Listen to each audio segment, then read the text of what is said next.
G'day guys, welcome to another episode of The Journey, a series where I talk about all my experiences through my job being an LPL English shoutcaster in Shanghai, China, and everything in between. I think it's an amazing career path. I think it's an amazing job, and there are so many things that go on that are exciting and sometimes stressful that need to be shared. I like having a record here, and I like sharing with you guys as well, and whoever's interested. So today I really wanted to delve into 2020 and kind of the year of COVID. This has been a really shit year. It's been a really stressful year, and this is a great outlet for me to talk about, how proud I am of certain things, certain people, I should say, how much we went through, and like how difficult the year was. Now, of course, working with LPL was amazing. I have to add pretext here. Everyone was so supportive. Everyone helped us out at every corner. So, I'm not coming in here trying to slam people down. Just purely because of the virus and the uncertainty and everything that I want to really share my thoughts. I've tried to record this about, I think 10, 11 times already, and it's just seemed near impossible. I always run through it and I say something that I'm like, I don't want to release that. I don't want people to get the wrong message there. So I'm hoping that this is, the one.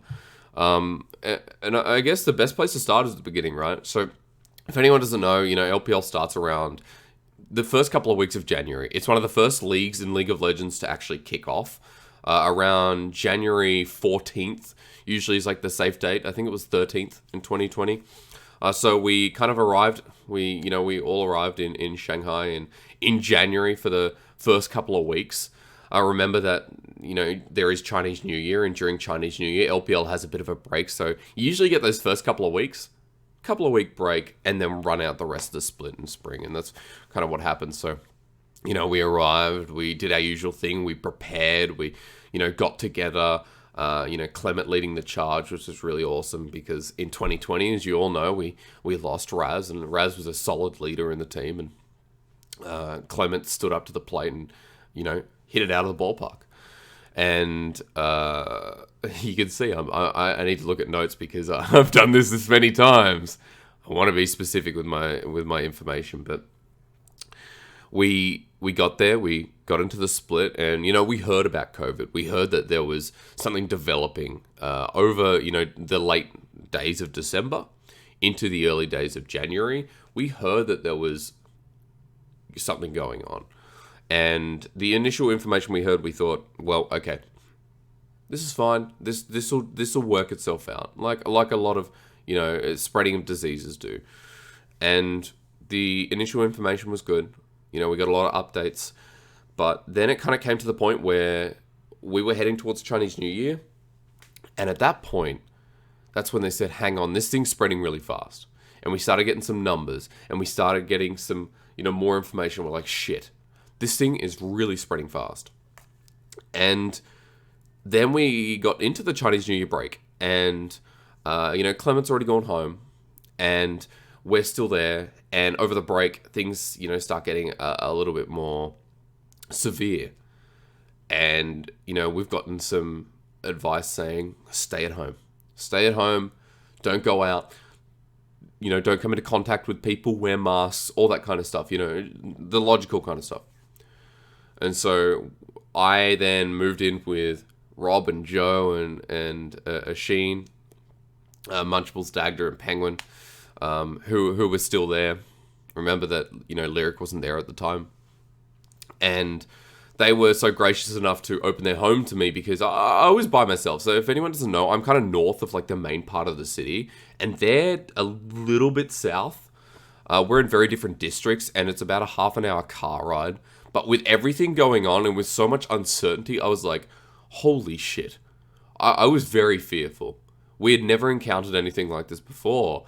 And they said, hey, come live with us. I'll always be grateful for that, always. I think it's exceptionally fucking nice, for lack of a better word. It's very gracious. They opened their home to me, and in the week and a half to come, we banded together, we bought shit together, we got food, and we kind of just bunkered down in the fort. So we're in one apartment with new information that the thing's spreading. We don't know where it's spread because we're, towards Chinese New Year, and we're like, shit, people are traveling. What's going to happen? And so originally, we're bunkering down, and then, we kind of got new information, and that was spread to us to tell us that, look, it's probably time to go home for a bit, weather out the storm. And so after all this, we got through this process. We're like, okay, shit, well, I guess we're going home. So after doing our own little self-quarantine for about a week and a half, the first quarantine of the year, I'm going to call it, we then all got on a plane to our individual places and went back home. I got back to Australia. I got on a train. I'm wearing a mask. People are looking at me, laughing at me, and I'm like, well, you don't know where I fucking come from. You don't know what's going on. Live in your bliss. And I got back home, and I said to my mum and dad, who I was staying with, and I said to my dog as well, I said, I'm going to stay away from you for 2 weeks. I'm going to take my distance. It takes 2 weeks. We knew back then that's the transmission period. The symptom, when you start showing symptoms, and I'm going to be safe. And so I isolated myself. I did my own quarantine in Australia, even though I didn't have to. But I did it for the greater good, because I'm like, I'm not going to be the person who starts spreading this around. What if I have it? I don't know. You don't show symptoms for 2 weeks. And so I isolated myself, the second quarantine, even though it was a self-isolation, second quarantine. And at that point, I'm sorry, as I've just woken up, at that point, I was like, holy shit, that's a lot of isolation time. I hope this thing settles down. And so I'm in Australia, and they tell us that, in Shanghai, everything's settling down. About a month later, after waiting out the storm, they're like, everything's settling down. Everything's kind of calming down. The transmission, the spreading is okay. And so we get back on a plane. Pretty much all of us get back on a plane. And I get back in Shanghai. Penguin does the same. Munchables does the same. Dagda does the same. Excuse me. Sorry, Penguin does not do the same. Excuse me, to correct. Penguin did not do the same. Now, it's up to everyone's individual choice. I'm not going to speak on behalf of the other casters. I'm not going to question what their decision was. Everyone has their own decisions, and that's absolutely fine. It was a new time. When you have something that is so dangerous, that is so scary, that can affect anyone, then absolutely their decision. So it was only Munchables, Dagda, and myself. So there's only 3 of us who came back to Shanghai. Remember, we only did 2 weeks of LPL. Dagda and Munchables, new edition, only did 2 weeks of LPL.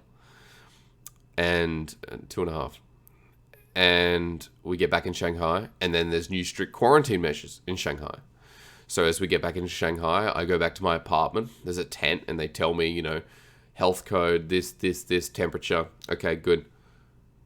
You are not in a strict quarantine. I didn't have to stay indoors, but because Australia wasn't on the list. Australia wasn't on the list of places where you have to do a strict quarantine. It was places in Europe like Italy, Korea. If you're coming from those two at that time, then you have to stay isolated in your home or a hotel for 2 weeks.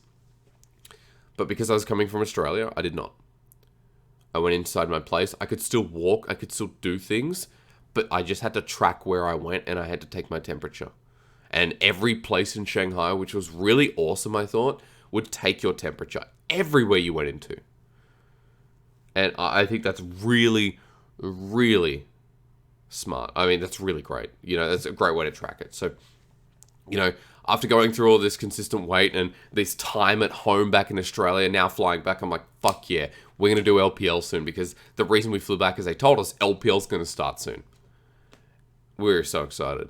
Even being in the midst of the quarantine, even being in the midst of, coming back in and all this uncertainty, we're like, we know one thing for sure. We're going to go from our home straight to the studio. That's all we have to do. We're there for 2 weeks. Bang, let's do LPL. So we came back, and with LPL starting in such a short period of time, we missed a couple of days, because to get into our studio, you had to have been in Shanghai for 2 weeks. That's very fair. Again, I think that's also smart measures. And so once we finally did, it was Munchables and I that came into Shanghai first. I think Dagda was a day or 2 behind us.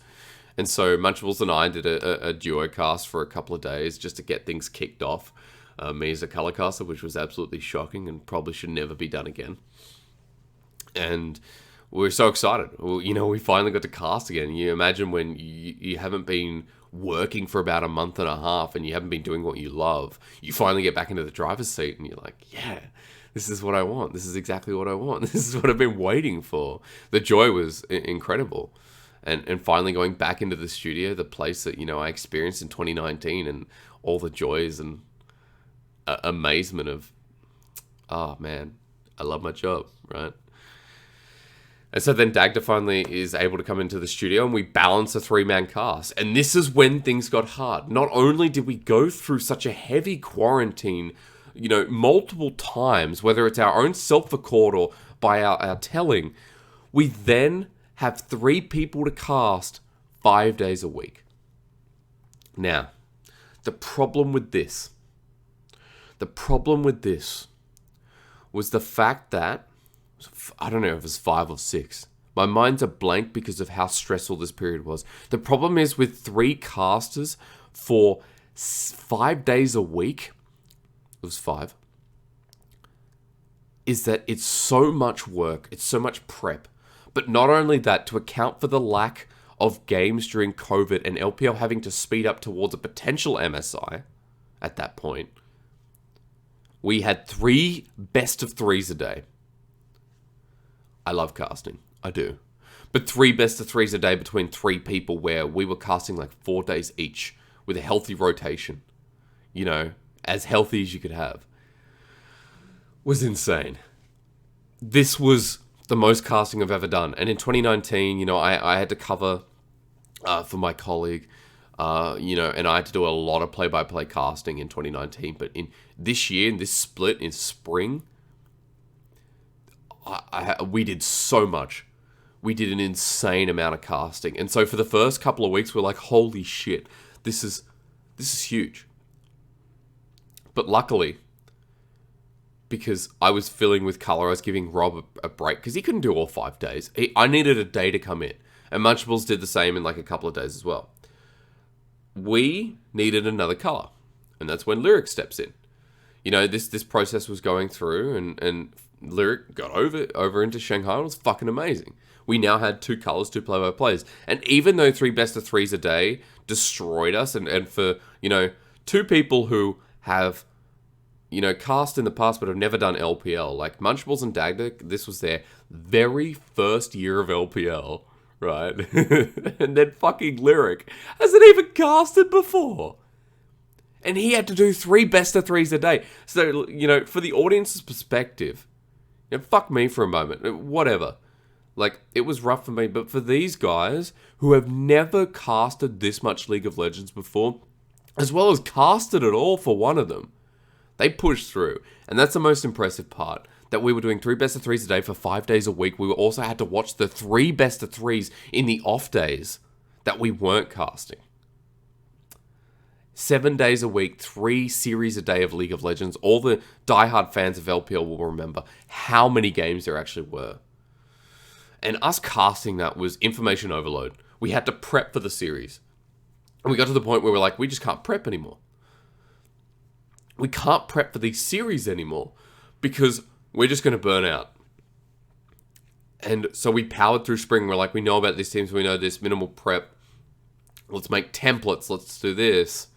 And, just purely from casting that much of the game, we were improving because we were paying attention to what we were saying, and we're still analyzing a little bit. We weren't doing VOD reviews. We didn't have the time for that. That was impossible. But I think we're improving because we're just getting the experience of that much League of Legends. And for people, especially like Lyric, who had never casted before, when you're doing that much League of Legends, when you're listening to that much casting, it's impossible not to take it in. He has such a fresh mind, and his analytical mind is so switched on. It's what I'll always respect him for. Is the fact that, this guy came in and was thrown in the deep end, and, they put the seal on the pool, the pool cover, they put that on. And he somehow managed a way to survive.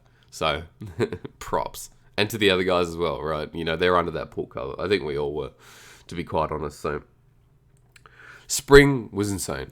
Spring was so much. And if Lyric didn't come in, I don't know where we would be. because the three of us would not have managed that. We needed another color, we needed balance, we needed the ability to swap, and we needed the ability to change like our tempo. Like, okay, Lyric, can you suffer 2 days in a row, so Dagda can have a break here, and vice versa, and the same with me and Munchables. It was great. So after our 3 best of 3s, 7 days a week, we then got into playoffs, and then playoffs, I think went as well as anyone could have expected. I think playoffs were, incredible because we got that small little break. You always get a small little break of a couple of days, and for the first time, we're like, fuck yeah, no LPL, we could breathe. Now let's switch on for playoffs. Now let's prep. Look at format. How are we going to present it? And playoffs were actually quite smooth in spring. We got to finals, and I think spring finals, as well as the games being great with JDG and Top Esports going to all 5 games, Lyric and I delivered what we were happy with the cast. Lyric and I delivered a cast that I think showed improvement when I realistically think there should be no improvement. There was so much work going in. I think it was quite ridiculous that, we even managed to stand after spring. Those are the cards. That's what we all dealt with. And there's no blame because it was based off the fact of a virus that had affected so many people's lives. Off of something that, ripped through and hurt so many people. So those were the cards we were dealt with. But I'm so glad we got through it, and I'm really impressed with the team for getting through it. It was not easy. And so you can imagine after doing spring, we were so exhausted. We got that month break. It was really nice. It was great. But we were going into summer, and we were already feeling it. And not even that, but remember after spring that the Asian regions had MSC.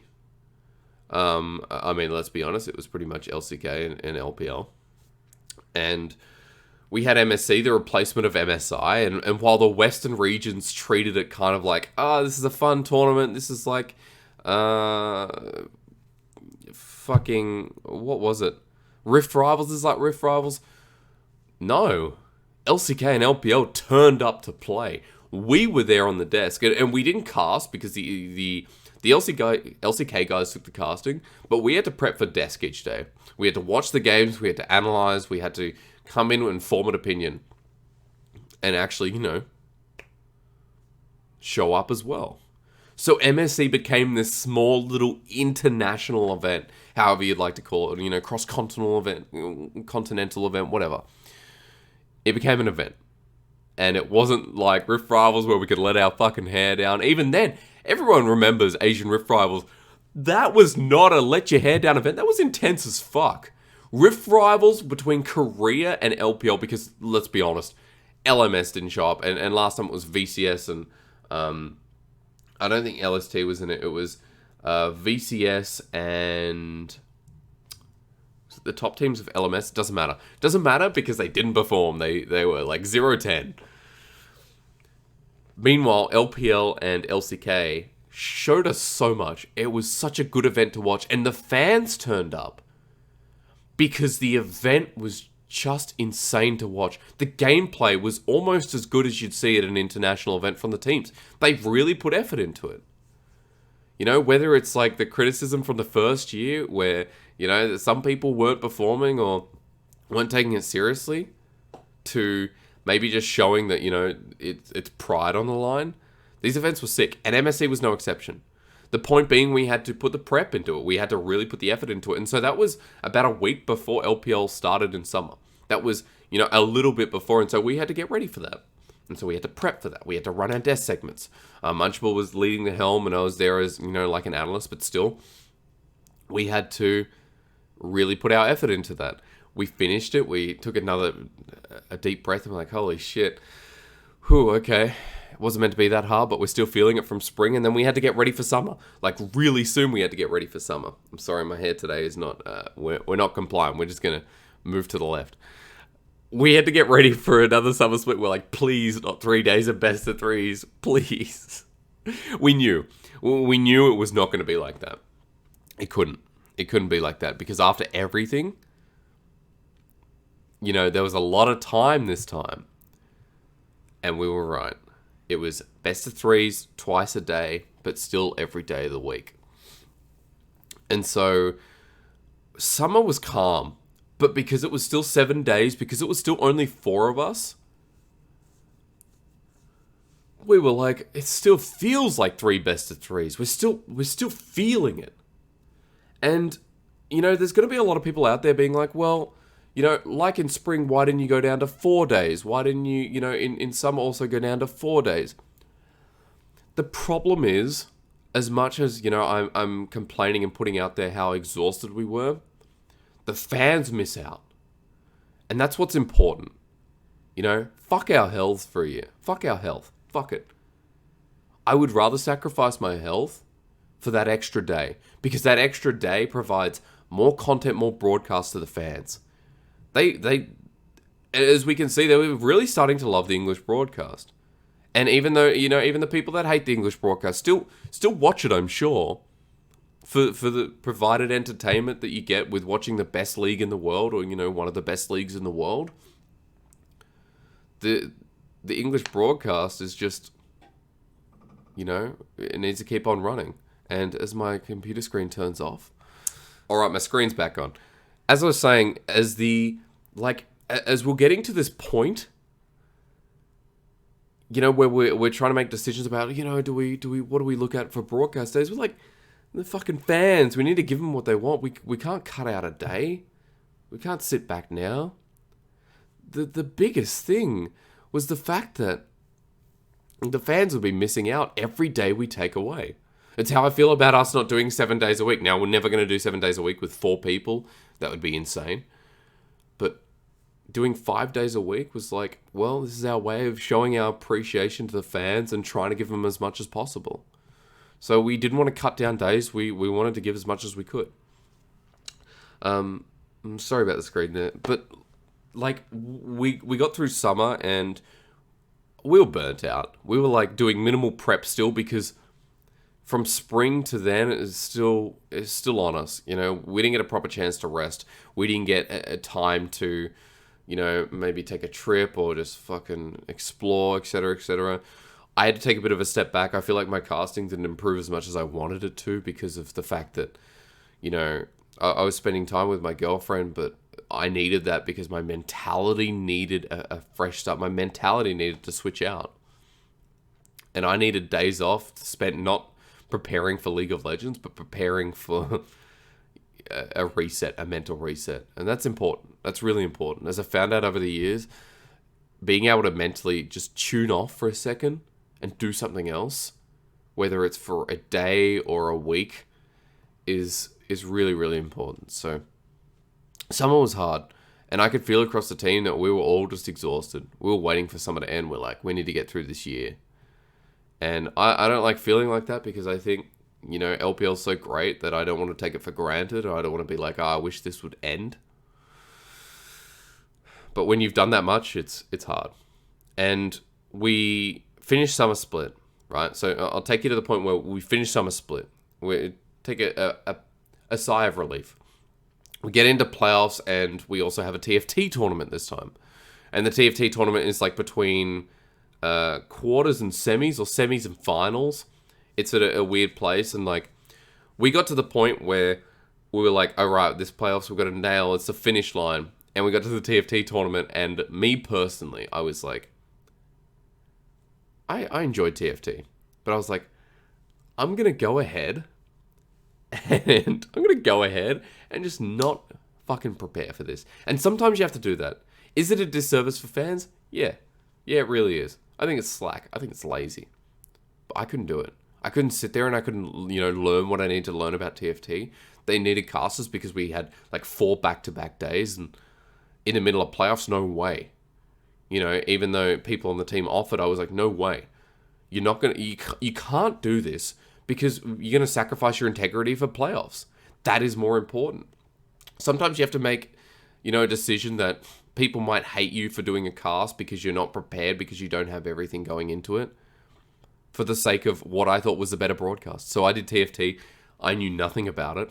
That's the honest truth. At the time, I knew absolutely nothing about it. I did no prep. I looked through the different, rifts or galaxies or whatever, and I knew what item combinations were, but like, I didn't know about comps or any of that. I just enjoyed it. And a lot of the time I shot the shit with whoever I was casting with.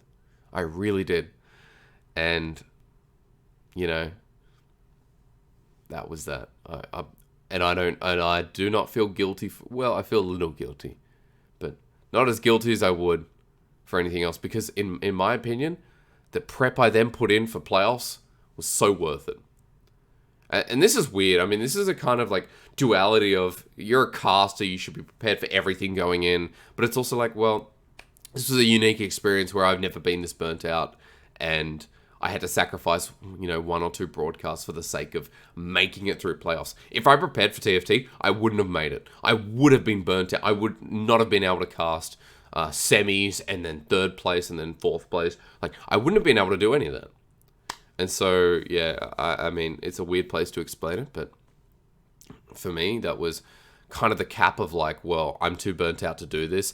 I need to get through the rest of playoffs. So did TFT, then got into semis, and then finals. I was hosting desk, and I went through and I did the rest of the cast of the year and enjoyed the fuck out of it. And my prep was really good. I was so happy with how I hosted desks as well.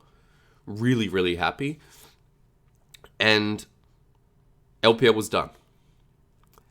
You have to imagine my fucking joy. You have to imagine my joy when we've done such a big year and the four of us made it through. And I'm really proud of the team. I'm really proud of the team because those guys, like, their first year casting LPL, the first year casting for Lyric, and they nailed it. And as we saw by the fans' response, they really nailed it. Now, I have to add pretext here. I have to add context, sorry. That it wasn't just because of them. People like Clement Chu, who was leading the team behind the scenes. Clement put in so much work behind the scenes, and no one has any idea.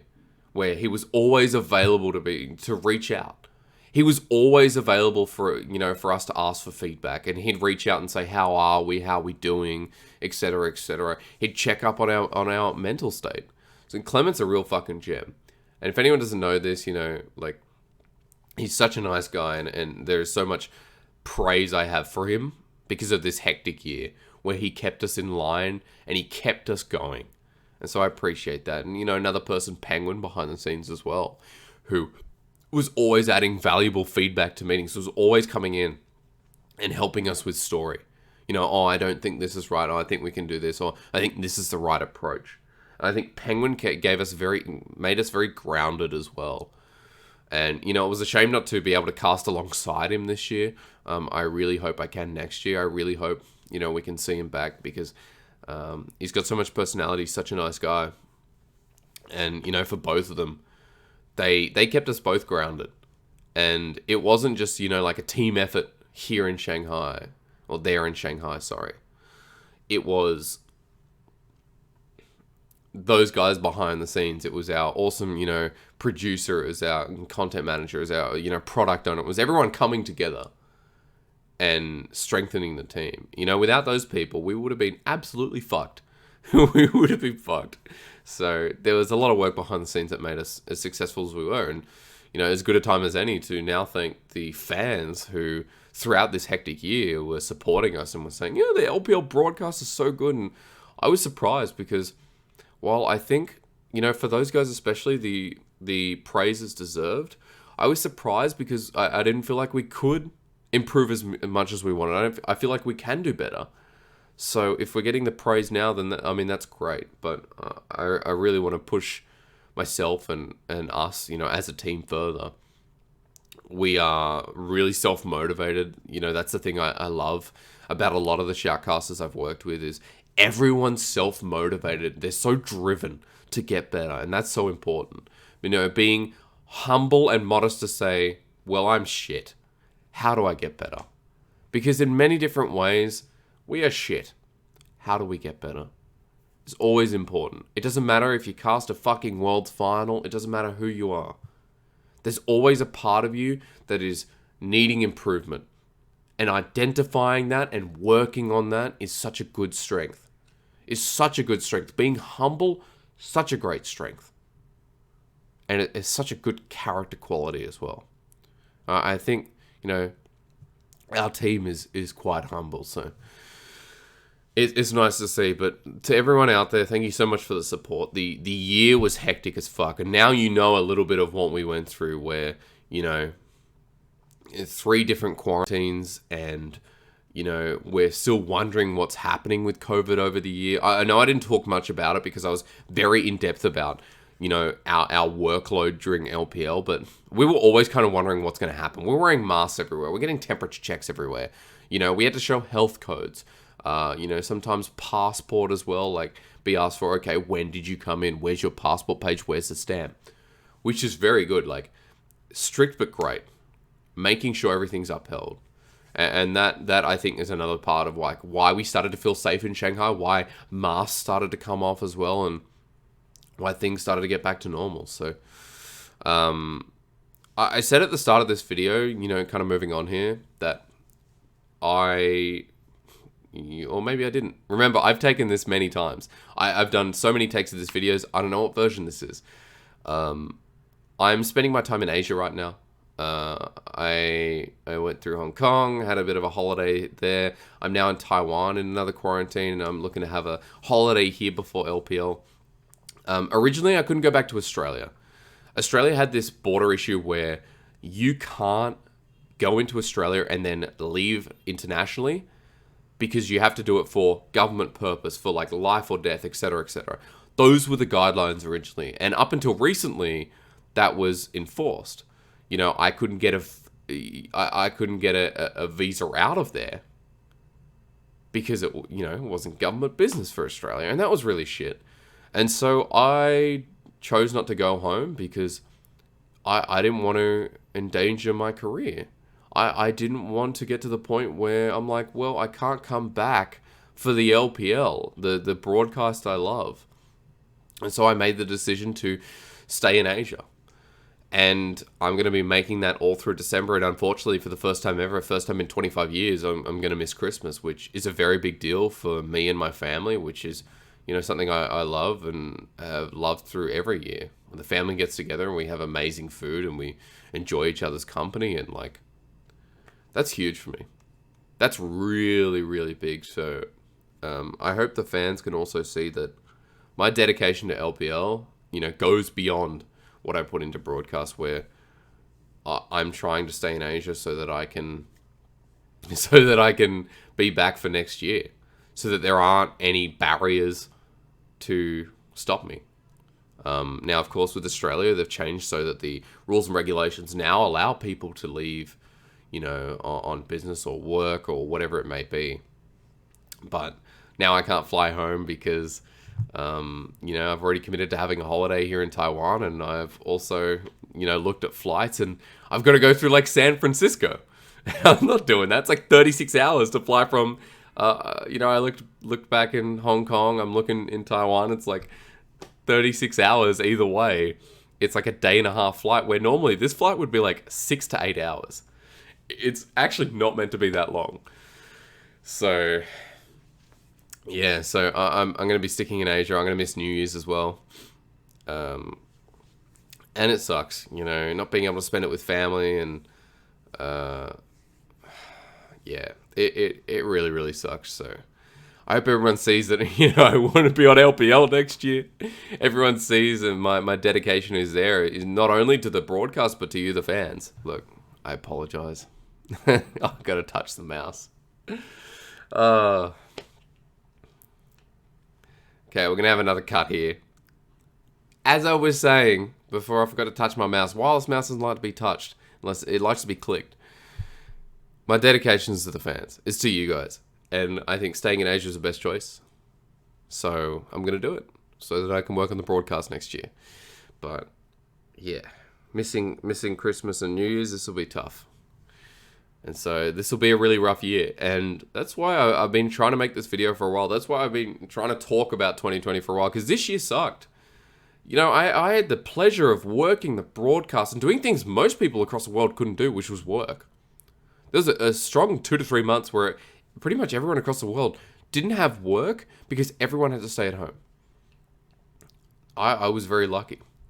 And while I complain about the year, I need to remember that I was in a very lucky position where I could work. but this year overall, the stress, the anxiety, this was so rough. And I hope 2021's better because I don't want to go. I don't want to go through that year again. I don't want to go through this year again. 2020 and COVID suck. They really do. And I hope 2021 is a brand new future. And I hope that moving into that next year, I can put in the work and, make everyone think the things they do about the broadcast again, and make everyone think that, we are continuing to care about the LPL, because we do.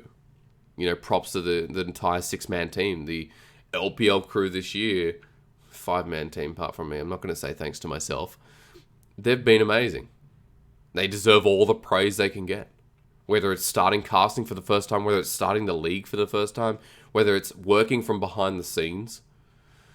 The team this year was smurfing. It is easy to say. They were smurfing. And my respect goes out to them. And I'm glad yours does too. Because the fans getting behind the LPL broadcast for I think one of the first times ever is amazing to see. And I hope next year you feel the same way. I hope next year you love the diversity of talent that we have as well. And I hope that we can continue to impress you. And I just hope that the year is better overall. But I'm glad for the first time ever, even with the screen blacking out for a bit, that I finally got through this video. It took a shitload of takes, but I think we're finally there. So I appreciate everyone stopping by. If there's anything else you want, tell me down below. Doing more content, and that's exciting. So until next time, it is bye for now, but not forever. Hopefully.